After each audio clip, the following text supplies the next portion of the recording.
Assalamualaikum warahmatullahi wabarakatuh. Let me introduce myself. My name is Kartika Sari.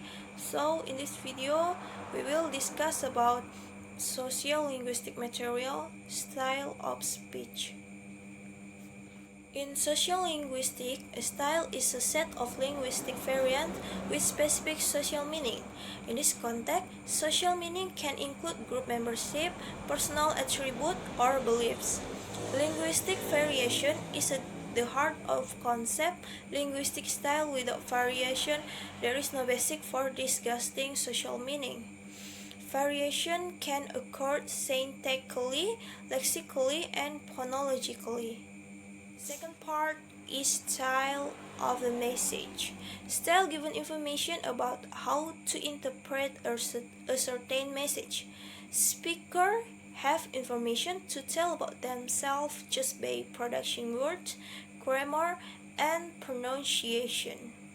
Based on this information, the hearers are able to find out about the speaker, social, educational, or a religion where they are belong to. Style use all the resources of language, tone of voice, different way to pronouncing sounds, even choice of words and grammar. To make it clear, I give an example on this case.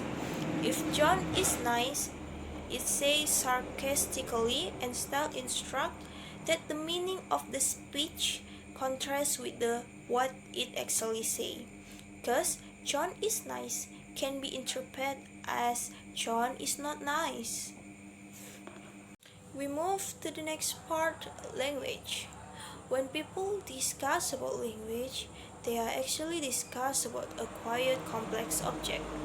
The reason of the statement above is because when people use language, they can use it to produce new meanings. Language can have multi-type meaning, which manipulate some ambiguities. Thus, people have to know how to use language correctly and appropriately. Besides, language can create a meaning, it also has certain function. The last is a register.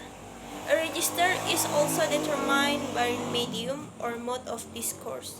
The main distinction is between speech and writing, but in speech also one may find such distinction as conversation, discussion, debate, lecture, talk, and etc. In the same way, personal letters, a biography, a memoir, a poem to be read or play to be staged, etc. are distinction in writing. Okay, the next part will be explained by my friend Wulandari. Thank you. Assalamualaikum warahmatullahi wabarakatuh. Hello everyone, let me introduce myself. My name is Wulandari. I'm class B morning. My student number is 321910175. There are 5 clocks which we shall principally devote our attention. The first, frozen style. Frozen style is divided as the most formal communicative style. For example, speech of state ceremony, court, national constitutions, state document, religious ritual, and several another occasions. Second, formal style. Formal style, which is generally used in formal condition or situation, where the speaker delivered a speech without any response and reaction from the listener, and there is amount of shared background. For example, in graduation ceremony, which commonly use formal speech. Third, consultative style. Consultative style is commonly employed in a semi-formal communication situation or setting which used in business in discussing something. For example, in dialogue at school, meeting, doctor-patient dialogue, a seller-buyer conversation, and teacher-student conversation in teaching-learning process, and some other discussion which oriented in product or result. Next, casual style. Casual style that used for communication in informal situation. For example, chat, gossip, opinion, joke-telling, recount, and narrative. And the last is intimate style. Intimate style, which is completely private language used by some people who have an intimate relationship and know each other quite well due to having a maximum of shared background information, such as conversation with families, close friends, and lovers. Next, dialect. A regional, temporal, or social variety within a single language is known as dialect. It is the product of individualist geographical and class origin. It differs in grammar, pronunciation, and vocabulary from the standard language, which is in itself social favorite dialect. So, dialect is variation of language sufficiently different to be considered a separate entity, but not different enough to be classed as separate language. Dialects are of many kinds: regional dialects and socialite. Regional dialects are spoken by the people of a particular geographical area within a speech community, for example, Cockney in London. And socialite are spoken by the members of a particular group or stratum of a speech community, while a variety of language used at a particular stage in its historical development may be termed as temporal dialects.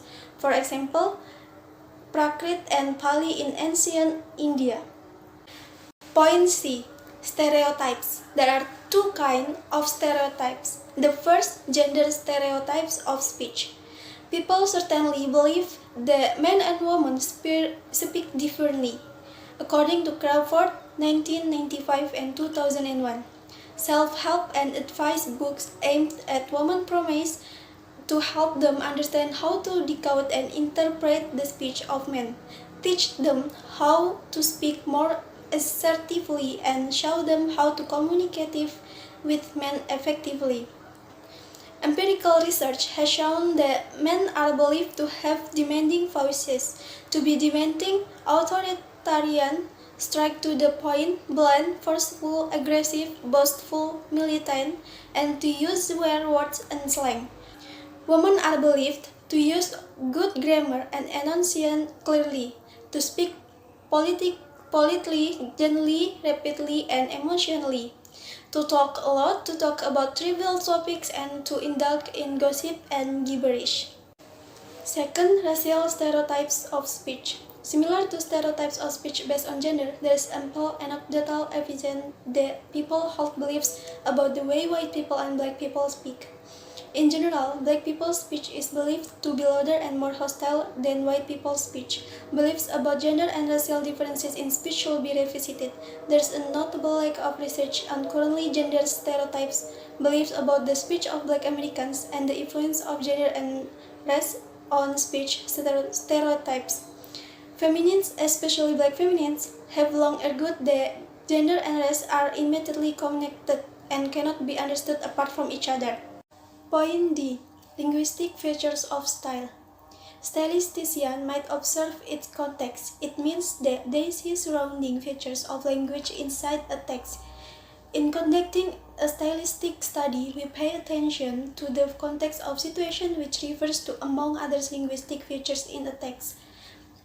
Next, the structures of language of observe. The first, graphology. In graphology, stylisticians notice the typographical features of a text such as punctuation, fonts, grapheme size, and grapheme layout. You can see the example here. An example of graphology in stylistic study is found here. The 3 lines of the poem entitled Clearances by Seamus Heaney. Second, phonology. Phonology can also be used to study literary work. Phonology is known as the study of how sound patterning. You can see the example here. Phonological devices used in the story are repetition, alliteration, consonants, and assonance. And this example, consonant is found, meaning the repetition of consonant sounds along the lines in the stanza. Next, Lexis. Lexis refers to vocabulary, collocation, connotation, metaphor, and other figures of speech. You can see the example here. Bilal and Sima conduct a lexical analysis in Wordsworth's Early Spring. In his work, what words like to use personification. In this example, Wordsworth represents the full blossom of spring by giving the flowers the human ability to breathe and enjoy. In addition to attracting the reader's attention, here the poet also attempts to describe the beauty of nature. Well, the last is syntax. The other linguistic feature in doing stylistic analysis is syntax. Syntax refers to grammatical structures including sentence, clause, and phrase elements. You can see the example here. The use of I as the agent in the work refers that the character appears as a sole participant. The material verb do shows that as a mother. She devotes her energy in her hard times. The main character portrays herself as being a kindly grandmother. That's why she defends herself against her relatives' misjudgment and their inappropriate attitudes towards her. What's more, by stating her quality of being kindly, she may believe that it's more important to be herself than to mind the words of others.